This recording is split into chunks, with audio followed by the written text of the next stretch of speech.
Thank you. We're into T words now. Tone, tonguing, time. All right? Next we need to establish a good beat, and I am a firm believer in a light foot tap.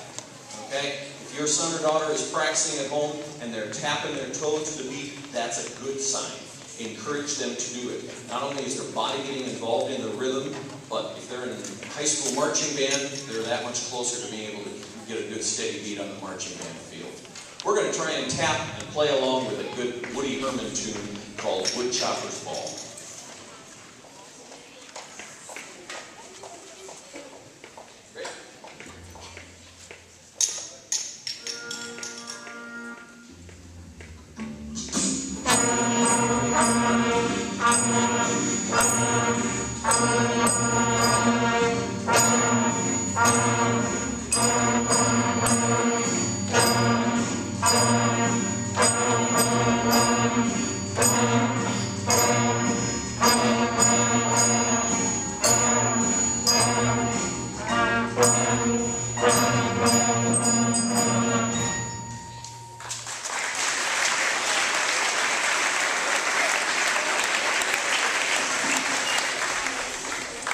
Tone, tonguing, time. I guess if we picked out one more T word, it would be technique.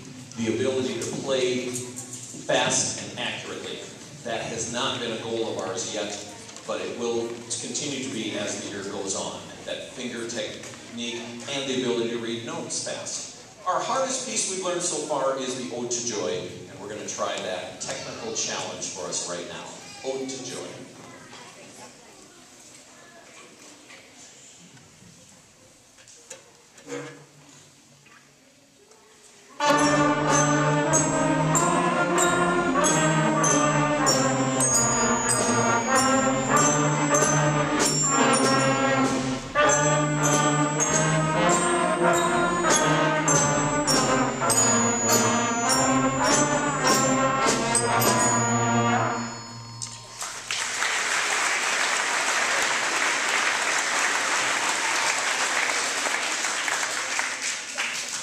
I haven't figured out how to talk about posture and hand position with a T word, so we'll throw the T's away and address that for just a bit. Again, this book has excellent pictures of the correct hand position and instrument position. If you haven't opened it up yet, please do that. Just watch your son or daughter while they're practicing, and even if you don't know how to play the instrument, you can match what they look like with the pictures in here. We're going to try that practice every day song one more time, this time with perfect hand position and instrument position, posture as well.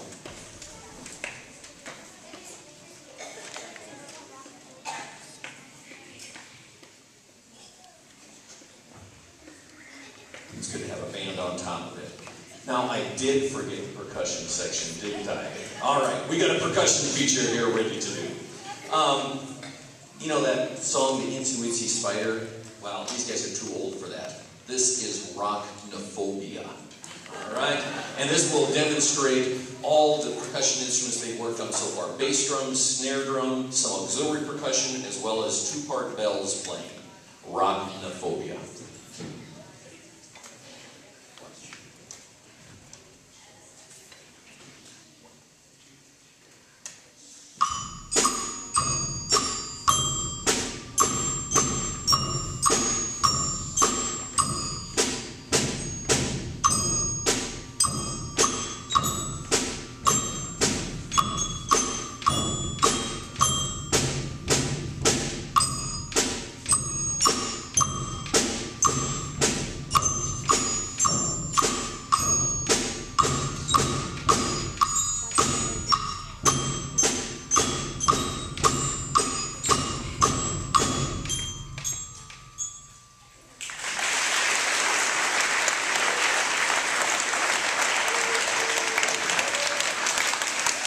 Good beginning percussion section. That's a nice steady beat for a young group there. Well, the percussion are getting rearranged for practice everyday march again.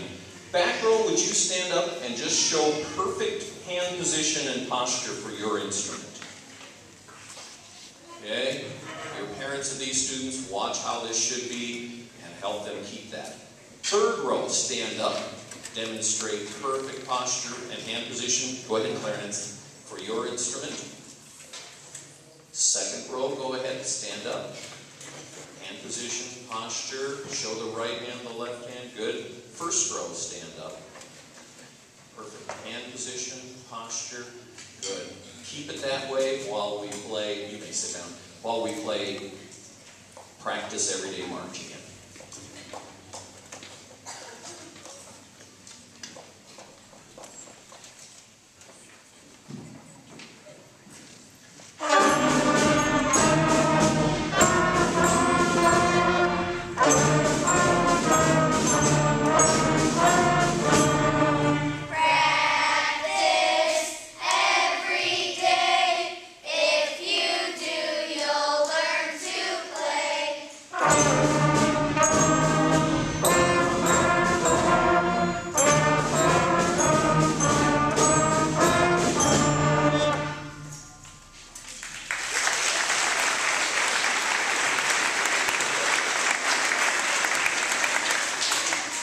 Let me echo many of the things that Mrs. Larson said about helping your students to do short mini concerts, watch and listen to their practices. We are going on to this book now, and along with this book there is a great interactive computer program. Actually, it goes with this and several other method books and others. I'll be sending home information after we get a chance to use it, and it may be something that you'd be interested in getting for a home computer. So look forward to that. We're going to close the concert with that silly mouthpieces and scales song one more time. While we put our instruments away, I'm going to ask students to carefully get their instruments put back in the cases first thing, all right? Tonight's the kind of night running around that things can get damaged. So that's first priority, instruments put away. Then while you're waiting for them, if you wouldn't mind helping with some stand chairs at least, and maybe the stands, that'd be great. Thank you so much for coming. This is a very supportive community here. I appreciate it. Scales and mouthpieces.